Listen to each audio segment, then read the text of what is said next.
കല്യാണ വിശേഷം ഒരുപാട് നാൾ ആഗ്രഹിച്ചും പ്രാർത്ഥിച്ചിട്ടുള്ള ഒത്തിരി നാളായിട്ടുള്ള ആഗ്രഹവും പ്രാർത്ഥനയായിരുന്നു. ഇന്ന് ദേവിയുടെ അനുഗ്രഹം കൊണ്ട് നല്ല രീതിക്ക് എല്ലാം നടന്നു. അതുകൊണ്ട് ഭയങ്കര സന്തോഷമാണ്. ഭയങ്കര ബ്ലെസ്ഡ് ആയിട്ട് ഫീൽ ചെയ്യുന്നുണ്ട്. എങ്ങനെയായിരുന്നു നിങ്ങൾ കണ്ടുമുട്ടിയ ആ ഒരു മൊമെന്റ്? ഫ്രണ്ട്സ് ആയിരുന്നു പണ്ട് മുതലേ? ഫ്രണ്ട് ആയിരുന്നു. അല്ലല്ല 3 years പ്രപ്പോസൽ വന്നു. പിന്നെ പ്രൊസീഡ് ചെയ്യുമായിരുന്നു.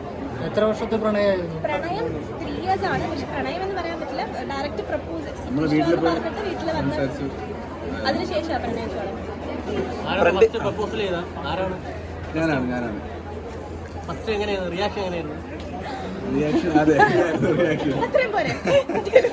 അല്ല ഷോക്കായിരുന്നു, ഒരു ഷോക്കായിരുന്നു പെട്ടെന്ന്. അത് പ്രതീക്ഷിച്ചിരുന്നു പുള്ളിക്കാരൻ? ഒത്തിരി നല്ല ഫ്രണ്ട്സ് ആയിരുന്നു, ഫ്രണ്ട്സ് ആയിരുന്നു. അപ്പം നമുക്ക് അങ്ങോട്ടും ഇങ്ങോട്ടും അറിയായിരുന്നു. ഒരു വൈബായിരുന്നു. ഒരു ക്യാരക്ടർ ഒരേപോലെ ആയിരുന്നു. അങ്ങനെ കണ്ടു. ആരാദ്യം പറയുന്ന അങ്ങനെ ഒരു ഇതിൽ വെയിറ്റിംഗ് ആയിരുന്നു രണ്ടുപേരും.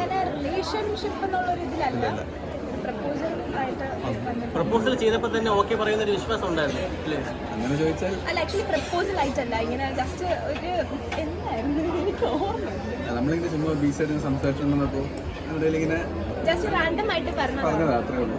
അത് പിന്നെ സീരിയസ്. പിന്നെ പുള്ളിക്കാർക്ക് ഇൻട്രസ്റ്റ് ഉണ്ടെന്ന് തോന്നി. അങ്ങനെ വീട്ടിൽ പറഞ്ഞു, പ്രപ്പോസലാക്കി വീട്ടിലോട്ട് പോയി നേരിട്ട് എല്ലാം അതിൻ്റെതായ എൻഗേജ്മെന്റ് കഴിഞ്ഞു. 1 year ആയി പാക്കേജ്. 2 years ആവാറായപ്പോൾ മാരേജുമായി. വളരെ സന്തോഷമുണ്ട്. പ്രപ്പോസൽ അനൂപിന്റെ ഏറ്റവും ഇഷ്ടപ്പെട്ടതാണ്. അനൂപിന്റെ ക്യാരക്ടർ ഭയങ്കര നല്ലതാണ്, ഭയങ്കര അണ്ടർസ്റ്റാൻഡിങ് ആണ്. പിന്നെ എന്റെ പ്രൊഫഷൻ എന്നെക്കാട്ടിയും ഏറ്റവും കൂടുതൽ ഇഷ്ടപ്പെടുന്ന ഒരാളാണെന്ന് എനിക്ക് തോന്നിയിട്ടുണ്ട്. അത്രയ്ക്ക് തന്നെയാണ്. അനൂപ് എന്താ ചെയ്യുന്നത്? ജോലി അഡ്വക്കേറ്റ് ആണ്. ഈ ഒരു പ്രോജക്റ്റ് വന്നപ്പോഴേ പറഞ്ഞിരുന്നല്ലോ ഇതുപോലെ ക്യാരക്ടർ ഒരു അഡ്വക്കേറ്റ് ആയിട്ടാണ്. അപ്പൊ തന്നെ പറഞ്ഞു എസ് അടിച്ചോ, ഞാനുണ്ട് എല്ലാത്തിനും സപ്പോർട്ടായിട്ട്. അതെ, എനിക്ക് ഭയങ്കര താല്പര്യമുണ്ടായിരുന്നു. അപ്പം കാരണം എൻ്റെ പ്രൊഫഷൻ അതാണ്.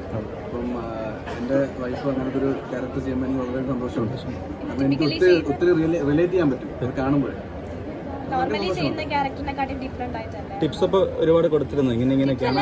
എന്തെങ്കിലും ഇപ്പൊ ലോസ് ഒക്കെ പറയുമ്പോൾ ഇപ്പൊ അത് ഇന്റർവ്യൂസിലൊക്കെ പറയുമ്പോൾ വേറെ ആരും സപ്പോർട്ട് ഇല്ലല്ലോ. ഞാൻ അങ്ങനെയുള്ള ടൈമിൽ ചേട്ടൻ